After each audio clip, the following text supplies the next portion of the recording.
So my name is Chad Moreschi. I'm the owner and operator of Natural Resources Pest Control.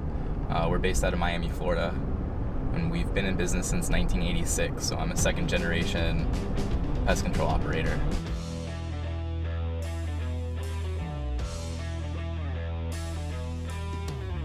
This is a great plant for like showing you all the insects in South Florida.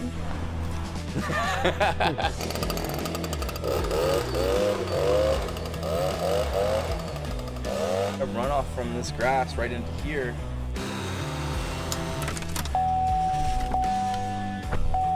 My business is focused more on the eco-friendly aspect of the industry.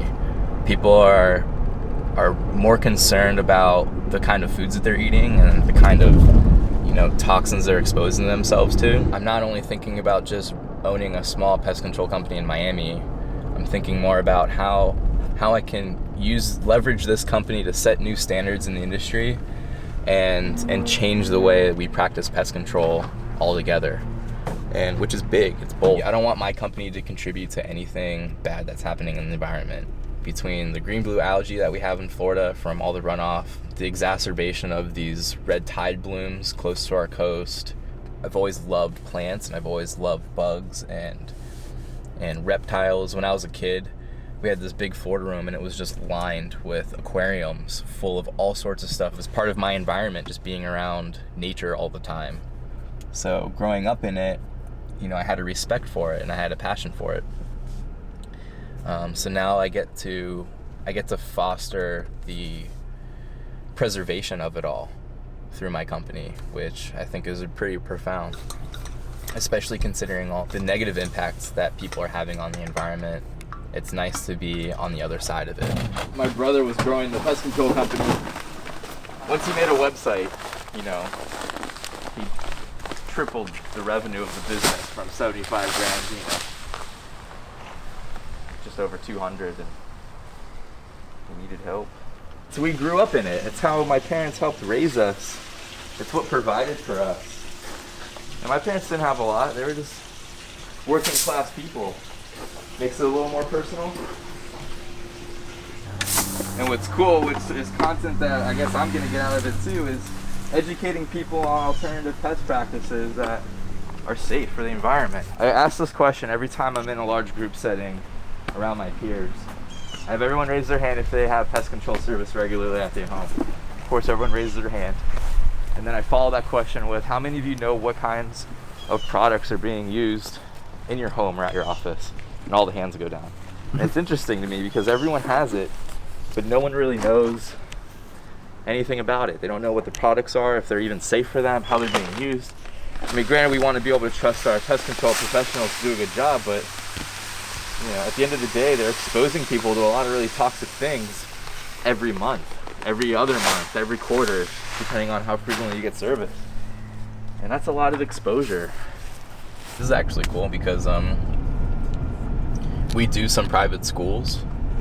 We have some private schools as clients, and it's awesome to be kind of behind the scenes, knowing that we're not creating any sort of risk in terms of exposure to toxic chemicals to all these kids that go here, and their parents may not really realize it, but schools that are using, there's kids in the playground right there, we spray that playground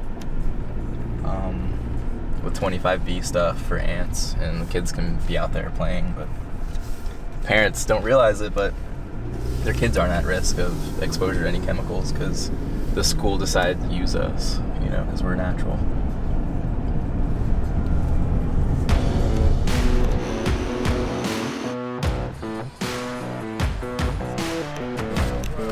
Dirty. The life of a pest control operator. If your pants aren't dirty, you're not working. Dude, this is like the best photo for my company. With a mom, with their baby, and their dog. So this was a completely new experience for you. Yes. I had called in companies about termites before, but one of the things that appealed to me about natural resources is feeling like it's safe. I don't have to worry about my daughter or my dog getting close to anything that's been sprayed, and knowing that the effects would be mild and minimal. It's really targeted towards treating the insect. and becoming more ambitious as I'm realizing how big of an effect I can actually have. Started out just, okay, I have a small business, I want to make it a little bigger.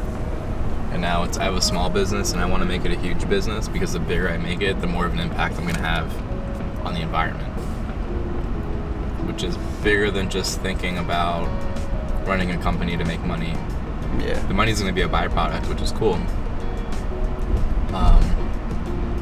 But really just changing the industry, having an influence on the industry, I think is going to be really powerful. And educating people is going to be really powerful. It's crazy too, because I never thought that that kind of mindset would come from what I'm doing. Yeah. Not that I wasn't that ambitious, it's just I'm realizing a lot, I'm learning a lot, and I'm becoming more motivated, and it's evolved completely into something much, much bigger. I want to be the model company. I want to be the company that everyone looks at for advice. How are they doing it? I want people to want to know how we're doing things and try to emulate our practices. Turn right to onto make the their companies more I-95 North eco-friendly. ramp.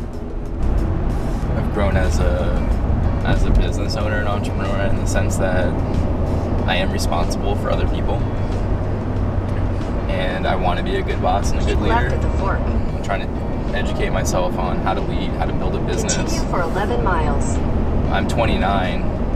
I've pretty much been running the company for the past 2 to 3 years. I feel more responsible now, and I have more employees now, and the business is growing. So I just want to make sure that it's going to be sustainable and that I'm doing everything right. I'm an environmentalist and I'm trying to save the planet, but at the same time, I'm also like running a business that employs people and they have needs and everything too, right? So it's cool I'm able to do both.